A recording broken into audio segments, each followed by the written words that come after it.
My name is Brandon Feldkamp, and for my video essay topic, I chose VDI. What is VDI?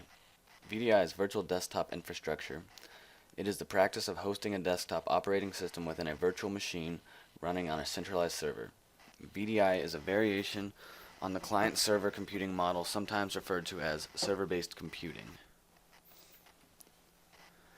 The history of VDI. Starting out, VDI would use persistent desktops and they would clone PCs and make them virtual, but they still had to use the hard drive of the actual PC. It wasn't very efficient. You would still have the desktops back in the server room. They would just open up an RDP client to that computer. In today's non-persistent desktop era, there are pools of virtual machines created based on an image of the desktop you're trying to push out. This way, you can set permissions for users, install needed software without having to go to that user's desktop. You can just pull it from the pool, and each user is assigned a pool for specific uses.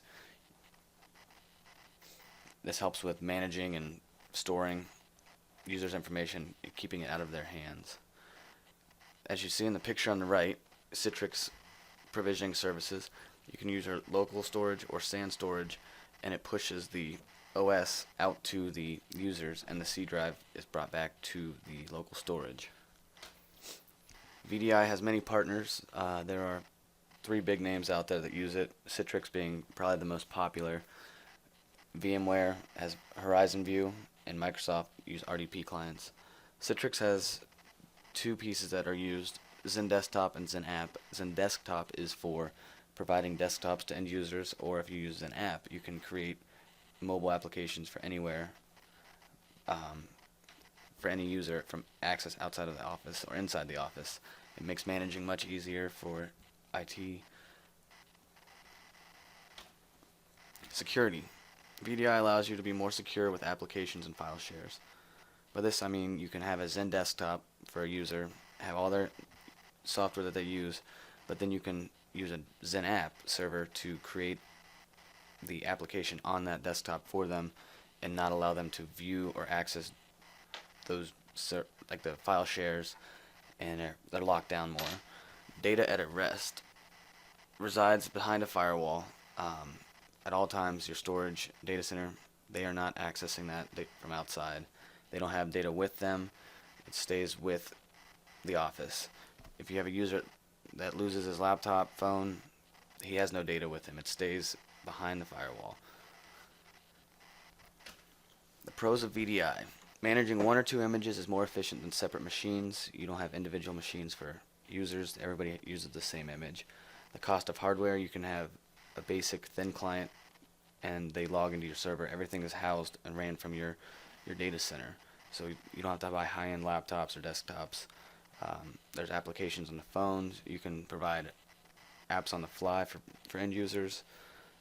You can set up specific images for groups. If you have an engineering group and they have specific software that, say, sales doesn't have, you can just take that software off of one and allow the engineering only to have engineering and not bog down their computers with a bunch of sales software.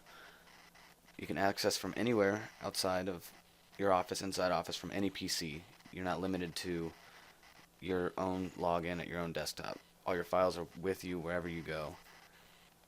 Increased productivity. You're able to leverage the ability of working for the employees. They can work from home, outside the office, on the road, in the office, and they will always be able to log in with their credentials and have their exact desktop. There are some cons of VDI, not very many. Specialized training to manage. Citrix and VMware, you have good training with that, but it could be costly. It's not an easy thing to manage. It could also cost a lot of money to start up if you don't have a good data center. You'll have to buy the servers, storage. You may not be a big enough company to leverage that, so it may not be the right thing for you. My position, I really think VDI is a growing market. I currently just started working with Citrix, never had before, and it makes managing of end users' PCs so much more smooth. You can spin up, replace their desktop in a matter of minutes rather than running an image of Windows 10, installing each specific software. Where I'm at, there's easily 25 softwares for each employee, so it could take a day or two just to set up a laptop. Now it's just a matter of deleting their profile and re-adding it, and they're ready to go. I think if your company can afford to make the switch over to VDI and they have a big enough need for work outside of the office, it's a great opportunity to start doing that. And I really think VDI is the way to go. If it's a really good, interesting topic. There's a lot of cool things you can do with VDI. Um, if someone needs an application and it's not on their laptop, you can use ZenApp from Citrix, put it on a mobile app. They log in and they rent it from they pull it out and set it up from the store. It's a really pretty neat thing, and I think it's here for the long haul. Thank you for listening.